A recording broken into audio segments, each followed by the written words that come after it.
This is the Artist Entrepreneur Podcast. We are your hosts, Amanda Ritchie, Noah Dock, and me, Kerry Wee. We're three artists brought together by the love of circus and dance.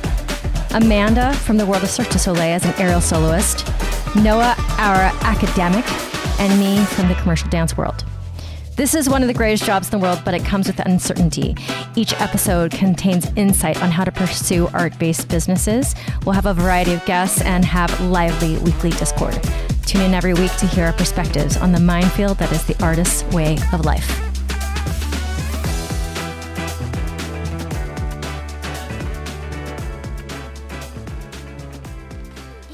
Hello, my dear. You're fired. Why am I fired? You're the one who... Can't fire him. I'm here. You were late. And no, it's because yesterday you didn't come. Yeah, well, yesterday I couldn't come either way. So that was unfair. Unfair firing. Hi. Well, hello. Hi. How are you? I'm okay. How are you? Oh my goodness, we're starting with a big yawn from Noah. Yeah. Oh, Big yawns. Are you having a rough week? oh, surprise. I don't know if rough is the right answer, but I'm definitely tired. So, listeners, let's just be transparent here. We're actually doing two check-ins on the same week because I am going to be out of town for a week, and I thought I'd just get both of these guys. So the short update from me, Noah, is that I've had an ear infection for like a week. And yesterday when I talked to Amanda, I bitched and moaned about my left ear being clogged for like 8 days now. I got your text in the group chat. I had no context, and I just got a text from you that says, I did have an ear infection. And I was like, I don't know how that subject came up, but okay, cool. I trust you. Yeah, because I had so much pressure. Anyways, so I went through this whole thing yesterday trying to figure out if I was going to go to urgent care today to try to like do something about it. And from everybody has told me, they're like, you have to be patient with your antibiotics, and you might have a really rough flight tomorrow. But my flight's not super long. I only have like one short flight and then one less than 3 hour flight. Yeah, you'll be fine. Houston to Mexico. I mean, it might hurt, but that's what tequila's for. That's what I was telling Amanda. Yeah, I mean, just chew some gum. Keep popping your ears. Yeah. It'll be fun. Popping it. Popping it, locking it. Popping and locking it. I was just telling her that like it's really obnoxious to have a blocked ear for an entire week. I've never experienced this before. Yeah. Have you? Oh yeah. Oh, I get sinus infections like 3 times a year, and then Is it from being on the mountain? No, I'm just lucky that way. Oh goodness. Okay, so we actually had a great check-in. So listeners, I'm going to Mexico, but I haven't actually spoken to Noah in 2 weeks maybe. Well, I'm glad you guys had a good check-in, because this one I'm sure will be awful. Why do you say that? I don't know if I have much to talk about, and I'm very tired. I'll let you simmer a little bit before I ask you for your update, but I wanted to talk to you about this probably more than Amanda, because she's not really as like kind of plugged into the dance world. She's definitely on the circus side of things, and we had a huge loss this week in the commercial dance world. We did. Dave Scott. And I've been like bummed out is the words being. So with this huge loss, okay, so for the listeners, if you don't know who Dave Scott is, he's in the commercial dance industry. He's a hip-hop dancer, choreographer, creative director. He's worked on So You Think You Can Dance. He is the person behind like Stomp the Yard, You Got Served, all that style that was like... Step Up as well, right? Step Up as well. I think so. I'll fact check us on that. So I knew him personally. I worked with him personally. And this hits me so hard when it's somebody from the dance community, not because he was such a mainstay in my everyday life, although I did see him a lot in the last couple years, because he lived at like in NoHo West in North Hollywood. There's like a Trader Joe's, like there's all these shops, and then there's apartments in that same property, and he lived there. And me and Bean used to go there all the time. There's a park there. We went to the grocery store there. Did he really live there? Yeah, you remember Dave now? Yeah, he had a condo there. I bet I bet I bet I walked by him 1,000 times because I live down the street and that's where we go to the dog park. I think we ran to him. We did run into him. Oh my gosh, how will I remember him now? I don't know anybody who looks like him because his beard is so full and he shaves a line there and like he's really tall and he wears glasses most of the time. Whenever we lose somebody in our dance industry, it's a very weird feeling for me because it's weird to feel so close to somebody that you didn't really spend that much time with. You know, because number one, I actually had a personal connection to him. And number two, he influenced culture. He influenced the culture of the world, this man. Dancers all over the world were inspired by him. People who are not dancers are inspired by him. He brought culture to the world. And there's two things I wanted to say about that. Number one, it is still a complete travesty that choreographers do not have a contract with SAG, which for listeners out there, SAG-AFTRA is our union. And I was at the last meeting where it basically like we showed our support for the choreographers to get their contracts, but like it was just not enough leverage to get the contract over the producers because there's so few choreographers. I mean, if you think about it, like every actor, dancer, you get a SAG contract, you get residuals from movies. Choreographers, they put their stamp on the entire world and they just walk away with a day rate. Yeah. And it's messed up. Like they're literally influencing culture in our entire world and they don't have they can't really make the money that an actor can or even that a stunt person can. So that's number one. Number two, like as a person who knew him closely, it's just like he's so young now. He's 52. Yeah. I mean, he's only 4 years older than me. He's not, it's just like I'm not sure what actually happened, but I'm pretty sure it was a health scare type of situation that happened. Health emergency. Yeah, Noah, would you confirm that pretty much everybody in the dance industry has heard of this guy? I would say most people have. Yeah, I would say a lot of people who, I think it's funny the SAG conversation, because part of I think what is challenging to look at or to think about with regard to David Scott, if you're gonna look at it from that point of view, is that a lot of people know his work, but they don't know who he is. Yes, us as dancers, people who engage with the world in a professional way, know who he is and know him by name and know what he did because we're engaged with the world. However, the amount of people, and I'm going to fact check this right now. I think the interesting thing about the SAG part of this and the fact that, we as dancers, people who engage with the dance world, we know who Dave Scott is. We know because we're engaged with the world. However, there are so many people out there who know Dave Scott's work without knowing who Dave Scott is. I did look this up. He did choreograph Step Up. And okay. I think it's I'm probably unique in this, but I was a dancer who never saw Step Up. I never watched Step Up. I wasn't a big dance movie person. Even when I became a dancer, I didn't really like dance movies. The only one I ever liked was actually, if you remember, Take the Lead with Antonio Banderas. I loved that movie. No.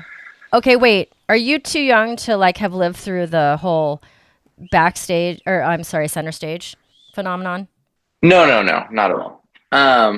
But I just didn't like, it just wasn't for me. But I remember because I started dancing when I was 14, I remember when people were like, oh, well, do you love Step Up? Oh, well, do you love, these movies? And I was like, no, I don't really know these movies. But these people who were not dancers, who did know these movies, who loved these movies, were all watching Mm-hmm. Dave Scott's choreography. And they all knew this choreography. And they all loved this choreography. And not to like make a, the world has changed and TikTok and Instagram and all that shit, but like to a certain extent, this was like the first learning dances like that. People were learning Dave Scott's dances from these movies without necessarily knowing who Dave Scott was, because they wanted to just have fun and dance. And so I didn't know Dave Scott personally. I knew him from like as a dancer. I know who he is. I remember watching So You Think You Can Dance. I had friends who knew him and who worked with him. I do think it's strange in the choreography world and dance world that choreographers receive a day rate, that they don't, I'm going to say, hold on to their artistic work and get paid. Yeah, they have like no, what's it called? Residuals. Intellectual property. Yeah. It's so crazy thinking about that. They don't have intellectual property of it. Yeah, I do think that's fucked up. It's insane. I think ironically the things that will probably change that are not necessarily the choreography and dance, but actually movement work. I think people like, what's his name who plays Gollum? Andy Serkis. Yes. People doing movement work and motion capture and things like that. I think that has a higher chance of sort of engaging people to think about movement and dance in a intellectual property kind of way. It's a hard thing when I think somebody in the industry in which you work, who you've been inspired by, passes away. And he's definitely a celebrity. He's definitely somebody that a lot of people, especially in the hip hop world, look up to. And yeah. I mean, he touched so many lives. The fact that like I'm having this conversation all week and he has touched people's lives in so many different ways, either just through his movies or in actual people's lives. Personally, I have a hard time. Like, for example, a couple years ago, I'm not sure when it happened, but Andre Fuentes passed away, and he was a choreographer. He danced for Britney Spears at her heyday, and he was a friend of mine, and he passed away drug related. And for me, it's like so strange because they're not in your everyday life. But I spent. You said he was so young. Yeah, I was young. I don't know. Noah, I don't know if you resonate with this, but like people that you spend a very unique part of your life with, like it was a unique time. And so our memories are so strong. It wasn't just like, oh, I went to school with that guy. You know what I'm saying? Yeah. Like it was a very unique time in my career that they were in my life. It for sure, I wish I was in LA right now so I could be with that community. That's how that was the first thought I had. Like I wish I was in LA just this week, but that's hard too, because even though we're all connected on Instagram and TikTok and stuff, people aren't necessarily there anymore either. You know what I'm saying? So many of those dancers who were there at the time kind of moved to different places. But yeah, it just makes me want to be with community, or like, go take a class. Or even just go to his funeral, Yeah. Whatever events they're going to have around that. But anyway, so I wanted to talk to you about that because, I didn't ask Amanda if she knew who he was, but I figured, dancer world, we know. When was it? Tuesday? Was it Tuesday? It was the 16th. I don't know what day of the week it was. It was 17th. It was the 17th? I think it was the 6th. We found out the 17th. It happened on the 16th. He does have a kid. He's only 52. But what is his kid? I don't know. In LA, I think, Bean. But I think his kid is really, really super duper sad. Yeah, I agree. By the way, do you know what she said to me this morning? She said, Mommy, I don't want kids. What did Noah say? I'm telling him the story, and I said, why? He's like, because I don't want to stay home and do all this work. Oh my God, that's such a good answer. Okay, sorry. That's such a Oh my God, so on good point. reason. What an amazing reason and response. I love that. I know. Uh, I mean, my sister at some point said this to my mom too. Like, I don't want to be like you, mommy, when I grow up. I want to go work full time, you know? yeah. And Because that's much less work. Like mommy. well, yeah, I mean, and I told her I'm not just home because I have to be. I like want to be with you. And she thought for a second about that. So, anyways, my closing thoughts on this is just that, like, who knows what he would have made more art in his life. And it's just kind of it's such a shame, you know, like, of course he could have just been a human living on an island and never put out work again. And it would still be, you know, his life is, you know, everybody's life is so precious that way. But for somebody who is like in the public eye, who created so much, who added so much to culture, like. Yeah. And at a time where like dance was really entering that I'm going to say not public eye is the wrong word. More commercial eye and in a place where you know people were going whoa, dance and hip hop dance in movies like that, like with big celebrities and things like that. Not that, you know, dance hasn't been in movies since, you know, the early days, but this was a huge pop culture change. I mean, when you got served out, it was like, oh, this is new. Oh yeah. You know, like this type of dance, we didn't see this type of dance before, you know? Yeah. Not on the big screen. Yeah, definitely not on the big screen.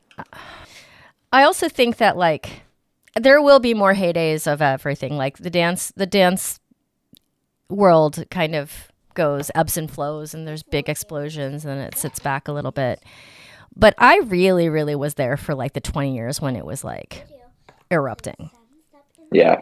And I think about that. And, you know, the whole thing we had earlier in the year where I've come to terms with my financial decisions. And that was such a hard thing for me to do when it comes to like coming to terms with the decisions I made that put me in a financial position that was not ideal.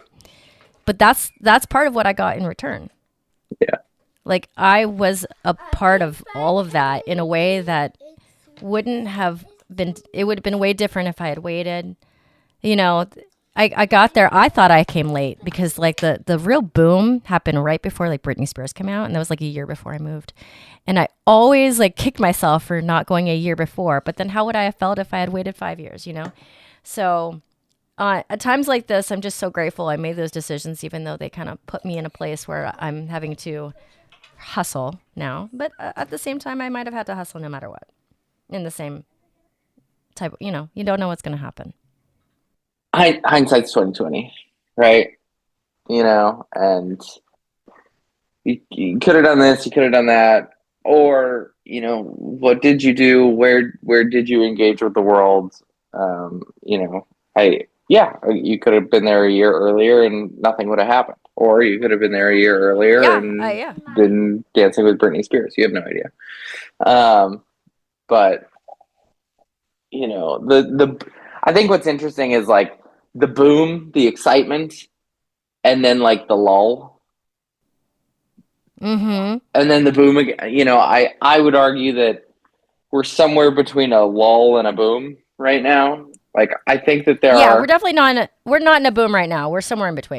There's some great moments, like things that come out that we go, wow, that's like, you know, I would make arguments that, you know, Abracadabra, Lady Gaga was like, wow, look at that. That's so great. Yeah. It wasn't necessarily from a dance perspective, in my opinion, but like, wow, look at that. Or, you know, some of Jungle's music videos that come out and people see that and they go, oh, wow, this is like a really great, like cool thing, but it's not, they're small jumps in, I would say, just like a sort of monotone lull that we're in right now of like, oh, that's cool. Yeah, oh, agreed. that's cool. As opposed to like, wow, this next thing is really cool. Oh my God. And now the next one is cool. Oh my gosh. And Yeah, now, not like a revolutionary time necessarily. yeah, we're not getting more and Comes and more and more and goes. more and more. I think part of that is that we just have, there's so much content out there. There's just so much coming out. There's Like, so much. it's hard to be like, it's hard to stay on top of it all and feel like, oh yeah, like we have a constant trajectory going up. It's like, no, we have a constant trajectory of content being made and things existing, but it's not necessarily getting better. It's just being made. If that makes sense. Yeah, it does. It does. I mean, when Wicked came out, I felt like, wow, like that shit was amazing. Did you see Wicked in the theaters? Really? Should we have a Wicked conversation right now? Because we have very different opinions. Oh, not a fan? Noah Doc? The movie did not do it for me. Really? Okay. Did you know the story already? Yeah, of course. I've seen it. I did not actually. I'd never seen it on Broadway. Oh, so you don't know what's going to happen in Wicked for Good? Actually, and I'm so glad that I don't know because at least I can have that experience. So I'm like staying far away from it. I almost read the book at some point and then didn't. I never saw it on Broadway because there's many years in there I just never saw any Broadway. Okay, so actually I think probably I have the more like common like thoughts on it. What? Tell me, please. Well, what are your thoughts on it? I want to hear yours first, and then because I also want to make sure that I don't ruin anything for you as you go into the next one. Okay, yeah. So I mean, the movie ends with Cynthia Erivo singing Defying Gravity, right? Mm-hmm. Her and oh my God, why can't I think of her name? Ariana Grande's character. Yeah, they decided that they are actually not the same because, one wants to stay inside the structure of society and the other one needs to leave. And they love each other, and they're now separated. And now Elphaba is out and in exiled. That's how the movie ends, right? That's part one of the film. And when it came to I'm not a singer, but so vocally I was just like floored. I was very impressed with both of the actresses equally actually. And, I thought the dancing was just like a joy to watch. But please. Ready for the hate mail? The hate mail for our podcast? I don't know if you're ready for are you ready for the hate mail that's going to come at you for Wicked? Yeah, I'm totally ready. Okay. So I've seen the play. Okay. I know the story. I think that everything you said so far is very true. That they both did an amazing job. I think the music was fantastic. I'm going to say the good things. I think that the best way that you can now see Wicked, are you ready? The best way that you can now experience Wicked is to go to the Hollywood Bowl and see when they bring the live orchestra to play the music along with the movie, Mm-hmm. and when they bring the actors and actresses to sing the pieces. That is the best way that you're going to be able to experience Wicked now moving forward, because the idea that they took the Wicked, score and the music of like a pit orchestra, which is a smaller orchestra, and they gave it to a cinema orchestra, massive orchestra. I mean, it makes the music infinitely better. It is so amazing to hear in that way. And that is a fact. That is just an absolute fact. To hear the music of Wicked done with this, like, I don't know, 100-piece orchestra or whatever is. And if you don't live in LA, you're just screwed. And if you don't live in LA, fly to LA and go to the Hollywood Bowl when it happens. Genuinely, I do think that one day when they do that, it's going to be fucking amazing. I thought Ariana Grande did a fairly good job. I thought when she did Popular was great. I did, however, Popular was great. feel there were times where she was Ariana Grande and she was Okay, not yeah. Glinda. And you couldn't get Ariana out of your head. It wasn't.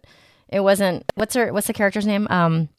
Glinda. Philippa and Glin- Glinda. It wasn't Glinda. It was Ariana. yeah. Right. Yeah, there were Okay. times where I felt like she was just, Ariana Grande, and there were times where she was Glinda. And in Popular, she Is was it definitely Glinda. possible? Is it possible to get Ariana out of your head, even though Yeah. she's supposed to be playing Glinda? Do you think? Yeah, because I also I don't know if it's. I don't know if it's under some percent I possible. don't spend a lot of time seeing Ariana Grande. Like, I don't listen to a lot of Ariana Grande music. I don't, see a lot of, like, I've never been to one of her concerts. I don't really know how she is as a human being. But you can tell when somebody's acting and when somebody's trying to act. And I would say there were times where I was like, she's trying to act right now. Okay. Okay. Here were my biggest problems with the movie. Okay. The first was they made a massive ordeal, and all, like, their press tour and all of this was all about how they used these practical effects, and they built the set, and they planted all the poppies or whatever tulips, and they built the buildings, and they did all these things. And then the whole thing was CGI'd. The whole, like, even the sets that they built had, like, all this bad CGI, like, overlaid on top of it. And I was like, you could have, like, I'm, good for you for building things, but you then put CGI on top of everything. So it was kind of a waste. Like, you didn't, you talked this big game about all these practical effects, and then you didn't really use them. And that bothered me. Like, there was, I think it was When I Meet the Wizard.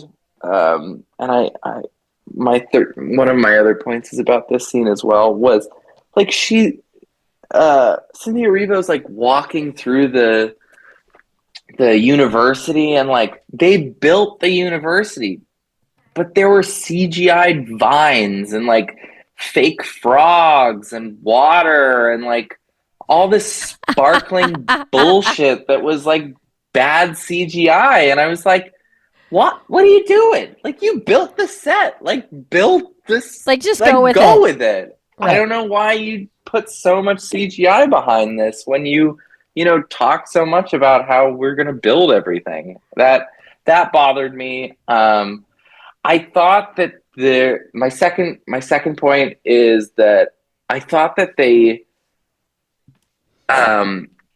didn't find a balance between movie and musical. I thought that there are musicals that feel like, you're going to the theater, and that's the point. You're going to the theater, that's the experience. And then there are movies that are made out of musicals that capture the essence but are movies. And the example I'm going to use is Sweeney Todd. I think that Sweeney Todd is a musical. Live theater is one thing on its own, and Sweeney Todd the movie is a totally different thing, but it captures the essence and it stands alone as a movie musical. This was like they couldn't decide. There were parts of it that they were like, we want this to feel like theater, and there were other parts of it they were like, we want this to feel like a movie. And it pulled me in two different directions, and I wanted them to just choose one. And I'm going to use that same, like, When I Meet the Wizard, because it's one of my favorite examples. She's, like, walking through the school, and then she goes out into this field, and she's, like, standing on the, like, cliffs overlooking the ocean or something, and there's the field, and there's the school in the background, and it's supposed to be, like, this big moment, but because it's a movie and we're seeing it on a screen and we have this place that they've quote unquote built, but it's actually CGI, we're focused on this bigger picture as opposed to just this moment and the song. And when you're seeing it on stage, right, what's happening on stage? Well, there's a spotlight on the character. The background is dimmed out and you're just focused on this person. But because it's the movie, the whole background was lit, but the background was empty. There wasn't any, like, it was just a CGI field. Like, it wasn't interesting. There wasn't anything like going on. And so we're trying to focus on her in this moment, but we have this whole image that just kind of felt dull and empty. And I felt like they needed to go one way or the other, and they were somewhere in the middle. My third point, okay, is I'll hold my questions till the end. My third point. I have 4 points. My third point is they talked about the director. What was the director's name? John Chu. John Chu. Yes. They talked about how innovative and how wonderful and magnificent this was, and I just, the cinematography did not blow me away. There was nothing about this movie that felt new. It felt like they took Wicked and they put it on screen. There was nothing that I was like, wow, I've never seen this before. Wow, I never, even some of the cinematography, and I thought the lighting was kind of poorly done.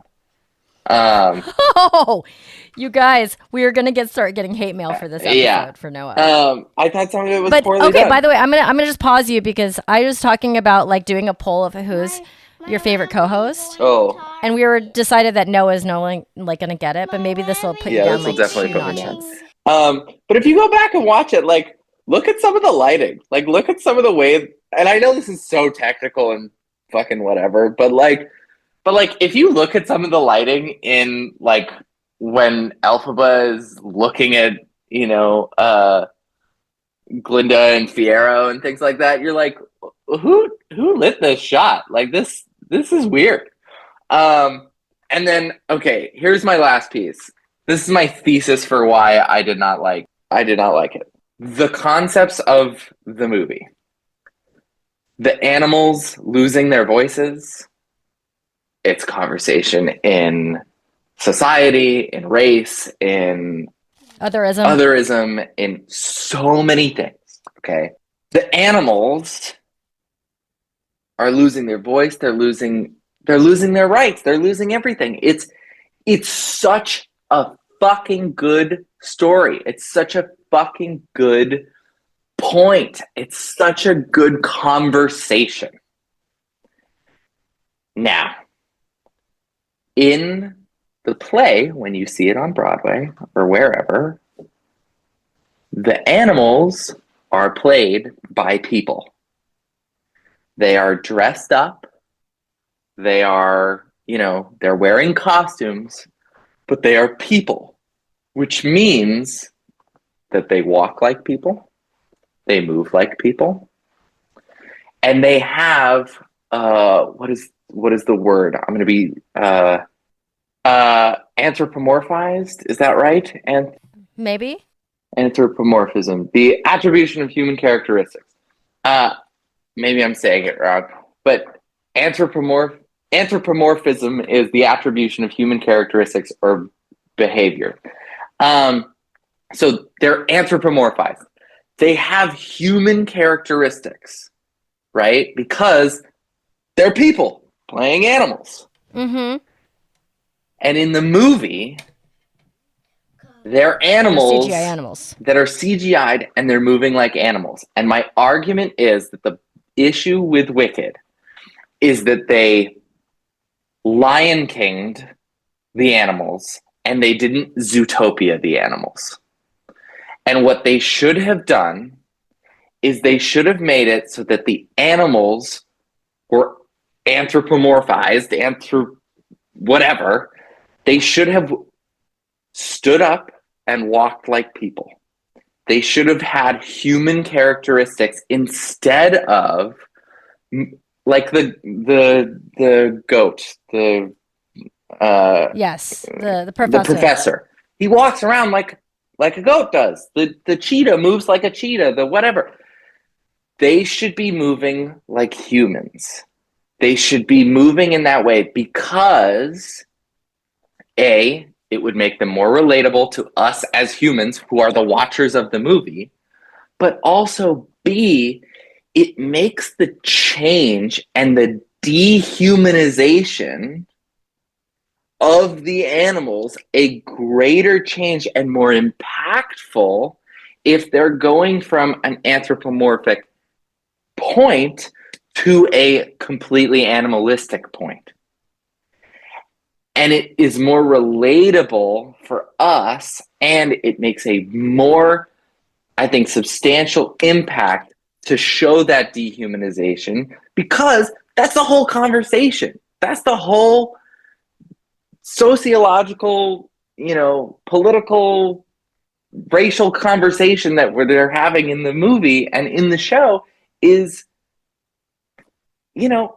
taking these people and taking their rights and taking their humanity, taking their value in this world away, and making them second-class citizens and taking away their voice. And I think that they needed to Zootopia them. I think they needed to make them more human-like and move like humans instead of Lion King, where they're animals moving like animals. They just can talk. And I think that was a huge mistake. I don't even have words for this, because let me tell you, Noah, that was like I kind of wish that, well, you can't go back in time, but that we actually did this when Wicked was out. Because actually, I don't actually have a lot to argue with that, because I've never seen it on Broadway. And so when I think of it from that perspective, and I'm meeting these characters for the first time, yeah, I didn't really humanize that goat for whatever reason. Yeah, so I, as a viewer, did not necessarily, maybe it would have brought the whole point home to me stronger as a viewer had the animal been like Paddington Bear, in the movie. And it's already fantastical. You can do whatever you want. It's a talking goat, right? Having said that, okay, so I, as a lover of movies and dance, don't love movie musicals generally. Fair. There are very few that I'll watch or watch even again. Very few. So I have to say that. I have to say the only movie musical that really stuck with me was Chicago. And everything else, it's hard because it's there is a point to it. Not everybody has access to Broadway. Either because you're not going to New York, you're not going to LA, you're not seeing a show that's, traveling to San Antonio, because I don't want to spend $70 a ticket for me and my family, So I'm not that exposed right now. And so the movie is a very accessible way to be exposed. If you're a family that has never seen Wicked, to see it on film with Cynthia Erivo and Ariana Grande, that is a big thumbs up. It will add to your life. But for sure, I don't love, it's hard because I love dance and music and movies, and I don't love musicals on film. I don't love musicals, period. Oh, really? I love musicals, just not on film. I usually only there's a handful of musicals I like. Most of them I don't. Wicked is sort of one that's in between. I really liked it, even though it is sort of cheesy and has all the things that typically I don't like of musicals. But what I like about it is the message that I talked about, this dehumanization, this political, social conversation, racial conversation, and this idea of voice. The story, the fact that it is a Wizard of Oz thing, and all those pieces, and this anti-hero hero piece, those are all great things, and I'm hopeful that we're going to see a lot more of it in the second one. My good friend and colleague, we had this conversation because he loved it. I mean, he's obsessed. He could not say more good things about it. And was he upset with you for longer than a couple minutes? No, he was not upset with me for longer than a couple minutes. And he did understand what I was coming from with the animal thing.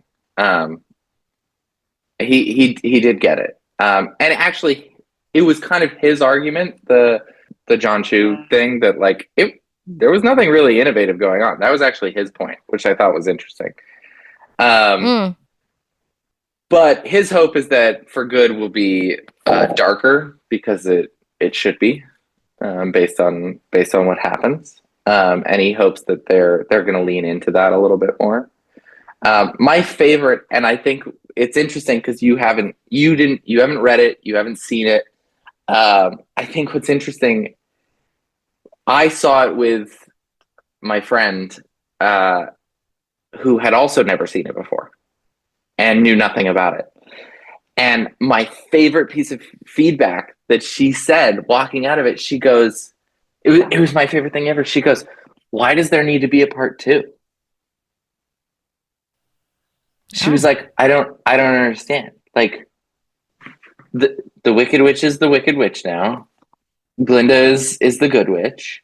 Like, the wizard is in charge. Like, why does it? What happens in what could possibly happen in part 2? Dorothy shows up, and then you have a lot happens in part 2. Right. But she was like, right. But to me, like, Dorothy shows up, and you have the next and it's the Wizard of Oz. Like, what happens in part 2? Right, it's the next installment. Right. And I was like, wow, I never thought about it that way. That's really funny. I do love what you said, like that. Yeah, not everybody has access to Broadway. Not everybody has access to go see a live show, and movie musicals are definitely a way to experience it. I think that, like I said, I think there's good movie musicals. There's musicals that are good live musicals, and there's movie versions of those musicals that are good. And I think that there are also bad versions of those musicals that are. It's like it's the same issue that you have with anything. If you take a book and you turn it into a movie, or you take a musical and turn it into a movie, or whatever, the transition from one platform to another will always have challenges and will always have... Yeah, it's going to be tricky. It will always be tricky. Is there a right way to do it? I don't think there's a formula, but I think that we can all agree that, like, there are good ones and there are bad ones. And, some of them work, some of them don't, but it's finding that balance. I was going to say, note to self, if I ever find Noah on the Zoom super grumpy, just go to him with a dance topic. Yeah. And boom! I do like talking about dance. He lights up. Even if it's dance I don't like. No. I thought the choreography in Wicked was actually very good, and I was actually, part of my cinematography qualm is that whole library scene with the rotating bookshelves and the circles and things like that. I saw all this great, like, behind the scenes footage of that, and again, to harp on cinematography and stuff, I felt like we didn't actually get to see, like, half of the cool stuff that they did and half of the cool choreography they made in that scene. And especially not only from a dance background, but a circus background. Like, it's such a cool circus platform. Like, it's bars, it's rotation. It's like, they took a lot of inspiration in my mind from, like German Wheel and Wheel of Death and some trapeze and things like that. And we didn't really get to see any of it. And I was like, this would have been so much cooler. Yeah, it's almost like they had a dance. Well, Chris Scott's a dance choreographer, but like they almost needed a circus choreographer for that scene. Yeah. But of course, that's where we think, because we're circus people, or at least I've got a toe in circus and you've got half of a body in circus. Yeah, I also feel like cutting room floor happens. You know what I'm saying? Like so much totally cool cutting stuff room just floor. ends up gone. To take it back out to like the greater world is that like putting your stamp on like dance and music, putting their stamp on culture. And it's just so important. And I feel like, that part of, dance gets like marginalized so much, but it adds so much to our lives and to culture. Yeah. I guess that's the only word for it. I mean, think about the amount of people who went and saw this movie, who are going to go see the second one, who learned the dances and put them on TikTok and Instagram, and who now love this music. And like, I mean, not for nothing, they killed it from a popularity standpoint. I want to be popular. They killed it from a popularity standpoint. People have access to this, and it has, at least for the last year and a half, and for the next probably year and a half, it's a cultural phenomenon from a musical, dance, and I would say from a musical and dance perspective, not from a movie's perspective. Can you believe at the end of the day, Chris Scott got a day rate for his work? He got paid for his days. Yeah, it's crazy. No residuals. Dancers get residuals, like the people he directs. Anyways, I have a huge problem with this. At some point in our lives, maybe we'll get this changed. Not soon enough for all these choreographers that are just like leaving their stamp on the world and like don't really have anything to show for it. So it's an ongoing conversation. I actually love that we got into dance this time.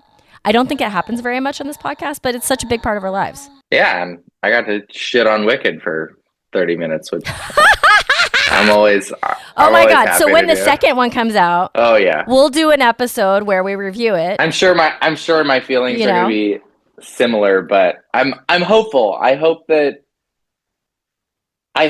lay into, without, giving away too much to you, Kerry, but like,